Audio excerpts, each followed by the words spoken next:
Saya kira terkait pertanyaan Bang Refli, ya saya kira semua partai politik serius lah kalau membuat keputusannya. Apalagi ini adalah keputusan DPTP, Dewan Pimpinan Tingkat Pusat. Ini adalah semacam badan pekerja Majelis Syuro. Jadi lembaga tertinggi partai itu adalah Majelis Syuro.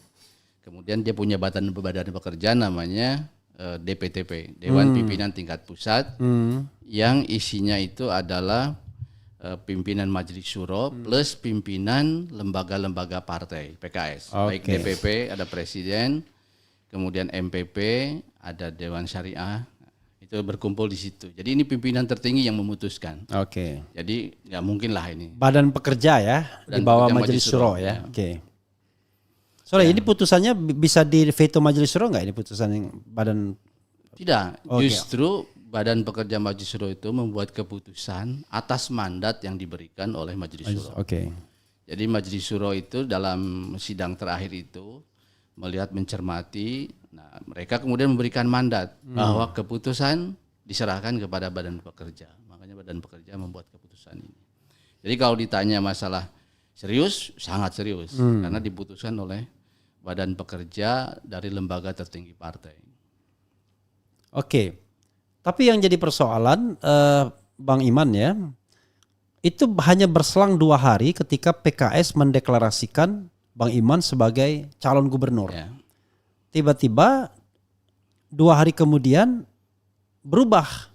Bukan sebagai calon gubernur tapi calon wakil gubernur mendampingi Anies. Nah, what happened? Apa yang terjadi? Nah, ini harus saya jelaskan di sini. Silakan. Jadi memang keputusannya itu ada beberapa poin. Keputusan pertama adalah bahwa PKS sebagai pemenang di Jakarta harus mengusung cagup ataupun cawagup di DKI. Jadi keputusannya itu bisa cagup, bisa cawagup. Gitu Bang Refli. Nah yang kedua, atas pertimbangan aspirasi masyarakat, keumatan, ya dan juga tentu realitas politik, maka PKS mendorong kadernya untuk berpasangan dengan Anies Baswedan. Keputusan keduanya itu. Jadi walaupun keputusan pertamanya itu bisa cagup dan cawagup, tetapi atas pertimbangan suara masyarakat dan juga realitas politik, kita mengajukan kadernya menjadi cawagup dari spesifiknya, dari Anies Baswedan. Jadi bukan cawagup dari calon lainnya ya? Bukan calon lain lagi.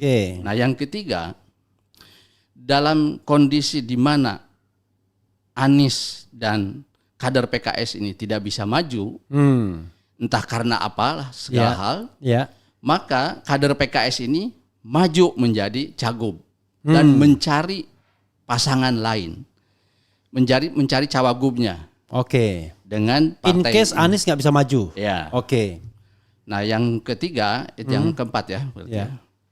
Yang keempat adalah prioritas koalisi adalah dengan koalisi perubahan. Berarti yaitu dengan Nasdem dan PKB. Gitu. Ya kalau bisa salah satu saja kan sudah cukup. Sebetulnya salah satu. Saya ulangi. Nah, silakan. Enggak, terus. Nah jadi keputusannya seperti itu. Ada 4 ya tadi. Satu. Pertama harus maju sebagai gubernur. Cagup atau cawagup. Cagup atau cawagup. Kedua menjadi cawagup Anies. Atas pertimbangan suara masyarakat, umat dan juga realitas politik. Yang ketiga, kalau Anies nih tidak bisa dengan kader PKS ini, maka kader PKS bisa maju menjadi cagup. Dan kemudian mencari cawagup yang lain. Yang keempat, prioritas koalisi adalah dengan PKB dan Partai Perubahan. Silakan terus go ahead. Nah itu. Nah ketika ini disampaikan, ini kan yang membaca ini kan ada semangat masing-masing kan. Nah teman-temannya Pak Deddy ini yang di humas itu dia punya spirit ngambil yang wah Pak Soebul Iman jadi cagup nih. Gitu. Padahal dia tonjolkan. Tidak salah juga karena cuman kan parsial. Cuman poin pertamanya kan jelas bisa cagup bisa cawagup. Ditonjolkanlah cagupnya gitu Bang Refli. Gitu. Nah ini karena kemudian jadi hilang tuh poin keduanya itu menjadi seperti tertutup seolah-olah PKS tidak mencalonkan Anies. Itulah yang kemudian direvisi oleh presiden partai bahwa ada poin kedua justru adalah atas dasar pertimbangan. Jadi bukan berubah ya? Bukan berubah. Oke. Itu hanya disampaikan secara parsial. Bang Iman ya. Pertanyaannya adalah apakah Anies sudah tahu ketika mau dideklarasikan? Akhirnya kan setelah itu deklarasi aman yang kemudian menonjol di masyarakat. Ya. Karena dia di luar negeri kan kalau nggak salah. Enggak. Jadi itu keputusan adalah hari Kamis, Bang Refli. Kamis siang. Kalau boleh tanggal berapa itu ya kira-kira Kamis? Itu berarti Kamis siang mungkin kalau kita merujuk ke belakang itu di bulan Juni ya. Juni. Kamis. Ya, Kamis Juni ya. Kamis Juni. Nah, malamnya Pak Saihu itu langsung memanggil Anies. Oke, ke Mampang. Ke rumah beliau. Oh, ke rumah beliau. Oke. Ya. Kalau saya tidak salah ya ke rumah beliau. Ya. Di situ disampaikan kepada Pak Anies tentang hasil keputusan yang 4 poin tadi disampaikan kepada Anies. Bahwa ya Anda akan didukung oleh PKS tapi Anda harus berpasangan dengan kader PKS. Oh, berarti itu belum ribut soal aman itu ya? Belum. Sama sekali belum. Karena waktu aman Anies di luar negeri kalau nggak salah. Oke. Itu satu. Nah, yang kedua, ya Anies sudah langsung memahami. Oh, siap gitu katanya bahasanya. Ya. Besok paginya hari Jumat, Pak Saihu mendatangi Pak Surya Paloh menyampaikan hal yang sama. Ya, oke, di Nasdem Tower. Nasdem Tower. Ya. Nah, setelah memberitahu Pak Anies dan memberitahu Pak Surya Paloh itulah kemudian teman-teman humas itu yang mengamankan Jakarta. Bukan, menyampaikan bahwa Sohibul Iman jadi gubernur, cagup. Oh, oke. Jadi heboh itu duluan. Mungkin menurut saya Pak Anies pasti juga kaget loh. Saya dikasih tahunya dia cagup dan kader PKS jadi cawagup. Yang ini. Nah, makanya kemudian hari pas SKP ya. Pas SKP itu berarti hari Selasa ya. Hari Selasa itu kan Sabtu tuh yang mencagupkan tadi itu kan. Iya. Akhirnya hari Selasa direvisi. Ya, yang saya ingat 2 hari kemudian. Ya, dari Sabtu ke Selasa lah. Oke, dan kemudian Surya Paloh bilang, nanti juga berubah katanya. Iya. Karena beliau udah tahu. Udah tahu. Oke. Saya bergerak lagi ke hal yang berikutnya, Bang Iman ya. Soal resistensi. Ya, ini kan resistensi partai-partai lain terhadap PKS. De facto PKS menang. Tapi resistensi selalu banyak. Dan itu sudah jadi pengalaman PKS juga di 2004 ya, kalau tidak salah. PKS menang, mengajukan calon sendiri, Adang Dani. 2007 itu. 2007 ya. 2007. Menang 2004. Iya, maksudnya menangnya 2004. Kemudian pilgubnya 2007. Adang Dani dikeroyok semua partai politik. 22 partai politik. Yang penting asal bukan PKS, ABP, asal bukan PKS. Nah, saya mendengar PKB juga sudah ngomong begitu dia. Wah, kalau Sohibul Iman, kami dapat apa dong ya kan? Nasdem ngomong macam-macam lah. Anies Kaisang, terakhir ini Anies Rahayu Saraswati. Kalau PDIP nggak terlalu ya, ada juga ke arah sana tapi dia nggak terlalu. Belakangan Presiden PKS ngomong juga, Anies Kaisang menarik juga katanya. Ini gimana sih? Coba dijelaskan secara detail dan teliti. Oke. Saya kira itu adalah bagian dari dinamika dalam politik. Dan tadi Bang Refli kalau menyampaikan itu sudah juga kita alami sejak partai ini berdiri. Biasa kan sebetulnya. Dalam setiap prosesi politik kan selalu harus ada sebetulnya kan komunikasi dan negosiasi. Kalimat-kalimat saya dapat apa itu kan sebetulnya berbicara kok saya nggak diajak ngomong. Oke. Nah, dalam konteks kemarin kami seharus mengakui bahwa memang sampai dideklarasikan aman itu memang belum ada komunikasi dengan PKB. Oke. Tapi dengan Surya Paloh sudah. Dengan Nasdem sudah. Sudah. Jadi dengan Pak Surya Paloh kan di Jumat pagi. Oh, tepatnya dengan Surya Paloh ya kita. Surya Paloh. Nah, itu adalah dilakukan oleh Pak Saihu dengan Pak Surya Paloh. Ya.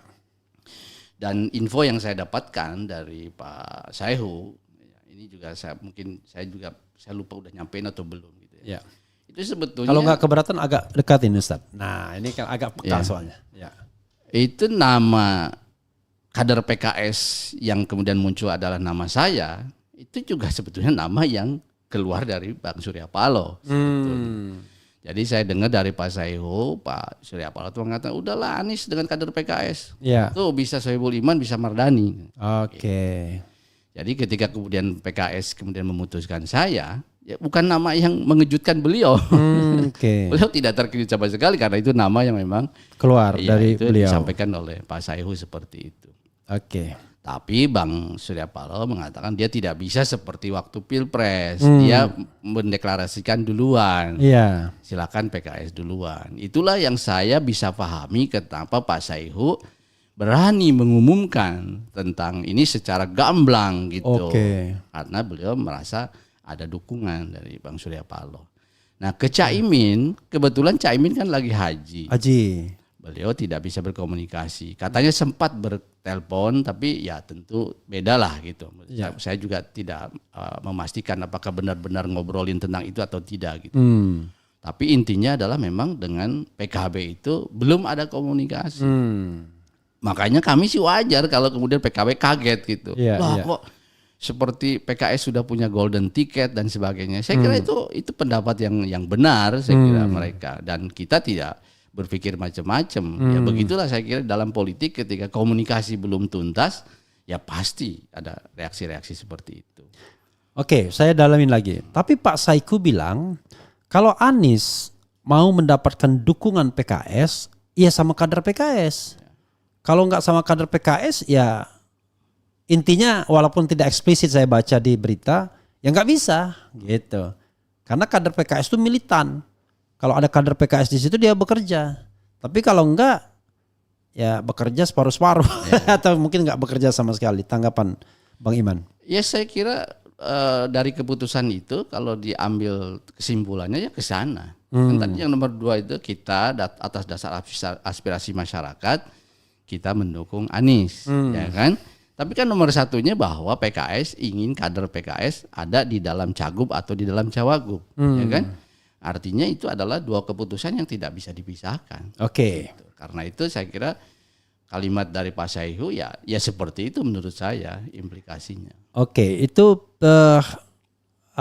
tidak bisa dipisahkan. Itu yang menjelaskan PKS kemudian bermanuver diundang atau mengundang, tepatnya mengundang PSI misalnya yang 8 kursi. Mengundang Perindo unfortunately cuma 1 kursi, nggak bisa. Untuk backup kalau seandainya sewaktu-waktu PKB atau Nasdem ngambek, begitu Bang Iman? Saya tidak tahu pasti ya. Apakah itu adalah inisiatif PSI atau undangan dari PKS. Yang saya dengar dari teman-teman kader muda PKS yang memang hadir di situ, itu adalah keinginan PSI untuk bersilaturahim. Nah kalau itu sudah pastilah kita sebagai partai politik yang beradab, masa orang ada mau berkunjung? Ya nggak boleh juga, masa orang mau. Sorry, dengan siapa? Silakan. Oh iya. Ya. Jadi saya kira itu normal saja sih. Bahkan mengundang pun normal juga. Iya. Ya, memang dalam politik pun tidak ada yang tertutup kan. Semua harus berkomunikasi. Iya sih memang. Karena kalau kita mengikuti kemauan followers atau subscribers, memang mereka nggak mau Anies Kaisang ya kan. Tetapi kalau soal silaturahmi dan komunikasi ya memang ini. Sedikit Bang. Oke silakan. Jadi silakan. Dulu kan kita sering mendengar PSI itu mengharamkan dengan PKS. Kan sampai begitu kan dulu sekjennya Raja Juli Antoni itu kan haram berkoalisi dengan PKS. PDIP juga begitu. PDIP saya tidak dari sekjennya. Tidak mau PKS, tidak mau Demokrat dulu. Tapi saya kira udah Mas Hasto nggak pakai kalimat haram ya. Oke. Nah ini kan buat kami itu tidak sepatutnya di dalam politik itu seperti itu. Dan tentu perjalanan kemudian akhirnya membuktikan mereka menyadari tentang itu. Makanya beberapa tahun lalu kan akhirnya Raja Juli ketika saya masih presiden partai dia ketemu saya juga dan dia membangun komunikasi. Tahun berapa? 2015? Saya kan 2015 sampai 2020. Ya mungkin sekitar 2019an lah saya ketemu dia. Ya dia ditemenin sama Suni kan ketemu saya. Ya bicaralah bahwa politik Indonesia itu ternyata tidak bisa seperti itu. Dia sadari itu seperti itu. Nah buat PKS itu sejak awal doktrin PKS itu tidak mungkin membangun Indonesia ini sendirian. Makanya kita bisa dengan siapa saja. Asal ada kemaslahatan di situ. Nah makanya Bang Refli mungkin akan kaget di 2018 ya, itu ketika ada pilkada wali kota sebuah kota besar, itu di situ ada muncul dua tokoh yang dua-duanya itu sangat bad, sangat buruk. Satu incumbent, satu lawannya, tapi dua-duanya buruk. Ternyata kader PKS melihat celah, ini kita bisa bikin poros ketiga dan itu bisa memunculkan calon yang lebih bagus. Tapi itu hanya bisa dicapai kalau PKS dengan PSI. Oke. Terjadi. Nah makanya teman-teman di daerah itu kontak saya sebagai presiden partai. Iya. Pak Presiden ada peluang begini, gimana? Mungkin nggak kita dengan PSI? Saya bilang ada maslahat nggak? Diceritakanlah begini kemungkinan maslahat. Saya langsung tanya Grace, saya telepon Grace. Oke. Waktu itu Grace saya kira masih ketua atau umum. Iya. Ya. Mungkin bisa dicek lah nanti ke Grace, dia sudah telepon. Grace ini ada peluang, saya bilang seperti ini. Bisa enggak, saya bilang PSI itu berkoalisi dengan PKS. Ini karena ada kemaslahatan, kebaikan yang akan bisa didapat. Gitu. Kebetulan di sana anggota DPRD dari PSI-nya bagus-bagus, anak-anak muda dan cukup cerdas-cerdas dan juga integritas gitu. Dengan kita. Nah di situ Grace mengatakan, wah menarik Bang, katanya. Nanti kita bicarakan. Tapi nggak ada follow up. Nggak ada feedback sama sekali sama saya. Oke, tidak ada follow up ya. Iya, akhirnya nggak jadi itu. Iya, tidak jadi. Nah, ketika saya ceritakan ini ke saudara Suni kan sebagai pembina. Ya.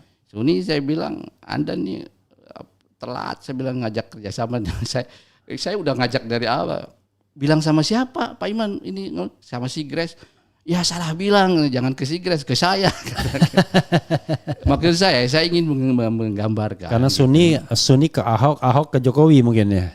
Boleh jadi lah. Mungkin. Boleh jadi. Nah, saya ingin menggambarkan bahwa sesungguhnya di dalam politik ini kita tidak bisa main haram-haraman dan sebagainya. Iya. Bagi PKS sebagai partai Islam rahmatan lil alamin, partai dakwah, di mana ada kemaslahatan yang besar, kita bisa bekerja dengan siapapun. Makanya mungkin Bang Refli mungkin masih ingat selama saya jadi presiden partai, saya katakan bahwa politik Indonesia tidak monolitik. Di pusat PKS menjadi oposisi 2 periode, tapi di daerah silakan sesuai kemaslahatan, suasana kebatinan di daerah. Karena saya sudah melihat ada daerah-daerah yang PKS itu justru suasana kebatinannya bagus dengan PDIP, bagus dengan PSI. Kalau kita kemudian monolitik karena di atas kita berseberangan dengan PDIP, di bawah pun kita larang, ini kan merusak suasana kebatinan. Makanya kami persilakan. Makanya di zaman saya jadi presiden partai banyak sekali yang kita berkoalisi dengan PDIP gitu, di daerah-daerah. Nah ini saya ingin menggambarkan tentang bahwa politik saya kira di Indonesia ini tidak mungkin lah dengan hitam putih pakai haram hal seperti itu. Iya, tapi kan kuncinya kemaslahatan kan. Kan tidak mungkin rasanya berkoalisi dengan pelaku kecurangan kan. Saya juga bilang ini partai dakwah atau partai pragmatis kalau orang artinya yang haram-haram pun diajak berkoalisi. Oke.